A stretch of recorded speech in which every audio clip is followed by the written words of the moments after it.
Mbote bandeko, tozali awa na studio na biso, awa na Londres, pe na tindeli ba sœur en Christ, ba papa, ba mama, bato nyonso bakolanda biso dans les 4 coins du monde bisika bozali. To tindeli bino mbote na kombo na Yesu Christ pe to tindeli bino pe mapamboli na biso na bao nyonso bazali kolanda pe ko soutenir biso na kombo na Yesu Christ mokonzi. Il y a de cela presque dans la 3e semaine, na utai koloba likambo mingi ya religion, ya ba culture na biso, pe na idolâtrie, pe na présence ya Nzambe. Na si bolanda ki première partie, deuxième partie, to sala ki en semaine passée, awa toko na yo sala conclusion pour un message oyo. Ezali intitulé ba compétition et la religion du monde na mboka na biso Congo pe na makomi na Nzambe. Yango nde ko sala de to sala vraie image ya réforme ya oto bengaka église. Église nazoloba eza bâtiment te. Ya liboso Nzambe azali bopele moko. Soki totali na mokanda na Jérémie chapitre 32 verset 27 et le beli bisobo. Voici, je suis l'Éternel, le Dieu de toutes chairs. Y a-t-il rien qui soit étonnant de ma part? Wana Nzambe azolobela biso. Siko toye kotala likambo ya interprétation de ezali ko sala mwa bokeseni ya makasi. Sikoyo na mokanda na Deutéronome chapitre 6 verset 4. Nzambe alobeli boyo. Écoute Israël, l'Éternel, notre Dieu, est le seul éternel. Toki yango. Ba question siko nazali kotuna. Nazali kotuna pe lokola mituna lokola boyo. Omoni na batomi basalaka religion o batanga histoire très bien. Toyoka na eloko moko balobaka code d'Hammurabi. Ba principe nango ezotambola ndenge nini. Oyibi bakati yo loboko. To bakati yo lokolo. Toyoka susu na religion. Nzambe na bango nde nani. Siko toyoki awa Nzambe ya solo oto kotanga awa toyoki na makomi na Nzambe. Sikoyo na religion Nzambe na bango nani. Pe avandaka wapi. Omoni ezali likambo ya déception de manipuler bato oyo bazangi boyebi. Yango nde to bengi l'ignorance toyeba. Nzambe alobeli biso mon peuple est péri parce qu'il lui manque la connaissance.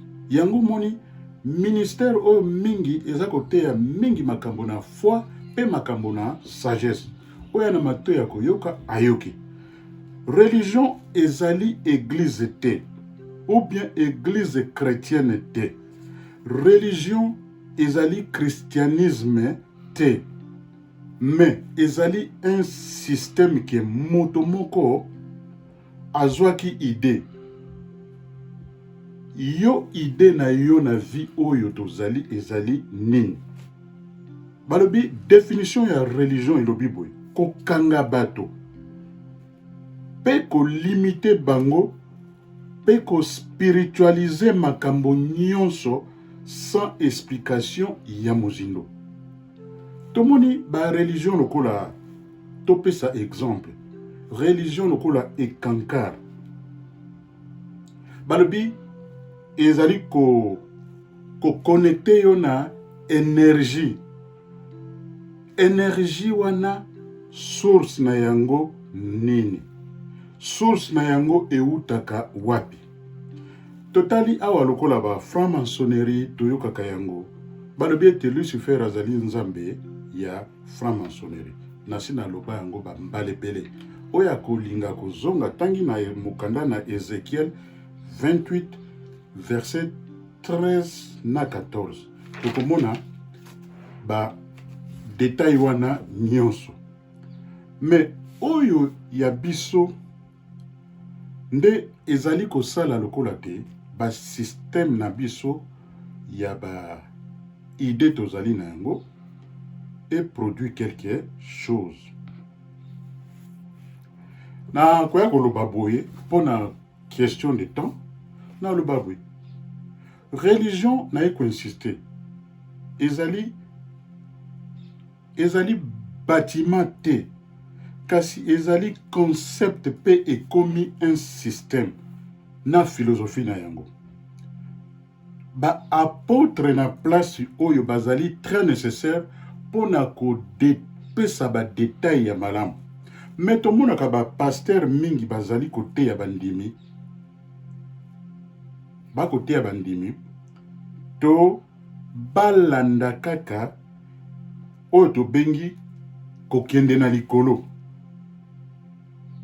Mais bazali koteya bato malamu te ndenge nini moto akofandaka awa na mokili oyo tango azali na bomoi. Na o critiquer motu te me to kokota nde na mozindo. Ba référence ya makasi lelo ezali boy. Ezali na mokanda na Actes des Apôtres chapitre 17 verset 16 à 34.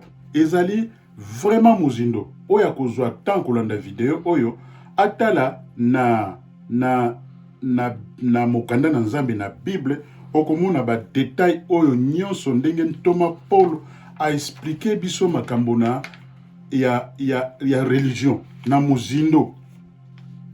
Awa imaginez-vous que soki oke pa ya ba religieux lokola exemple ntoma Paul auti kolobela biso okoya komona ke na chaque religion baza na mwa mwinda moko ya muke. Omoni ozwi mwa mwinda to révélation na yo o créer yango concept vandisi yango bato baya kovanda. Mais oyo nazoloba koza na relation na Nzambe ezali nde lumière oyo ezali ya etondisami, ezali lumière nyonso po balobi ete na présence ya Nzambe oyo tokosambela azalaka na tâche ya molili te, azalaka lumière ya monene. Tomoni peke lisusu ba religion mingi ya mokili ebima na ba région babenga kango les 10 to 40 fenêtres ya otali na équateur omati 10 degrés te na 40 komona ba religion nyonso nazoloba wa eutande wana eutande na ba région wana okomona na Asie na Asie ba côté wana nyonso bato baza na connaissance pona koyeba bokomona ba makambo wana mingi ndenge ezali wana. Tolobi ba religion mingi na kolinga kokota wana lisusu te na sina lobaki mingi. Nzambe nde asalaki biso ngai na yo ndenge tozali komona makambo na monde physique. Pe pona nini tozali awa na mokili oyo mission pe vision na biso ezali nini pe atiela biso nyonso na kati. Soki totangi na Ecclésiaste 3 verset 11 elobeli biso boye. Il fait toutes choses bonnes en son temps. Même il a mis dans leur cœur na mitema na biso la pensée de l'éternité. Bien que l'homme ne puisse pas saisir l'œuvre que Dieu a fait, Dieu fait du commencement jusqu'à la fin. Tomoni yango Nzambe asalaki moto ayeba kokumisa mokeli na ye. Mais tozali komonaka bato ebele batengani. Moto asepelaka mingi pona ba besoin ya force surnaturelle surtout tango ozoluka besoin na ye pe lisalisi na ye surtout tango okomona ba problème na vie bato mi bayaka na Nzambe na ndenge wana pauvreté nini nazana ba problème songolo pakala nde na ye pa Nzambe. Mais soki obongi okomona ekomi lokola bon nakomi na confort tomoni bamboka oyo ndenge Europe yali bazaki kondima makambo ya Nzambe bapambwami bakomi bien mais lelo moni bakomi kovivre na baphilosophie na bango moko. Awa tozali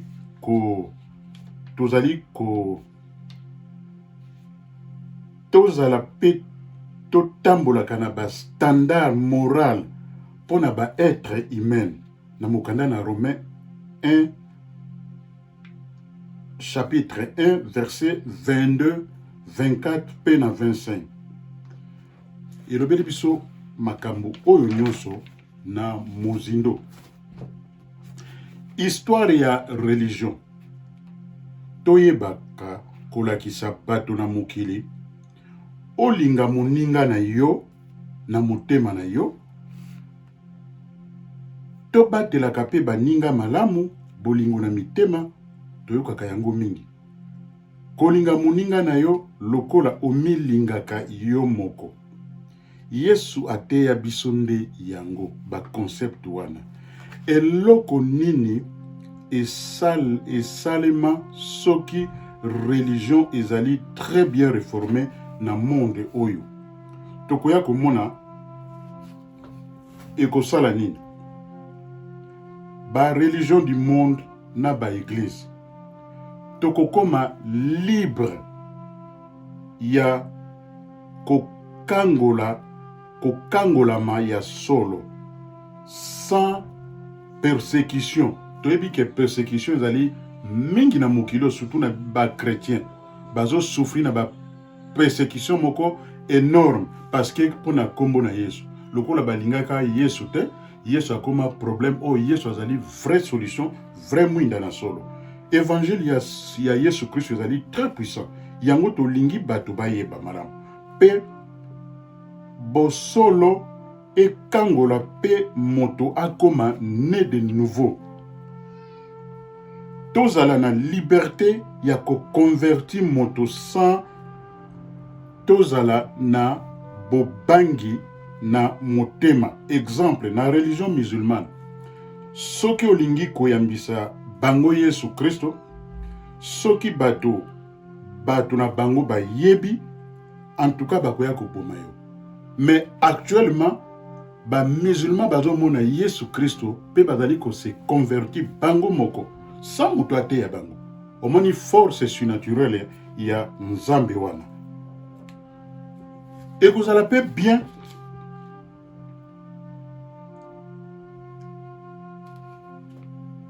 to produire atmosphère ya bato lolenge nyonso pe ko travailler esika moko.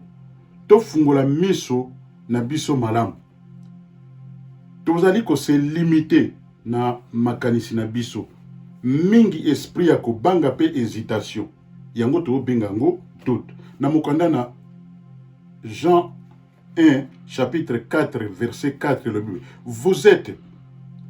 Vous petits enfants, vous êtes de Dieu et vous les avez vaincus parce que celui qui est en vous est plus grand que celui qui est dans le monde.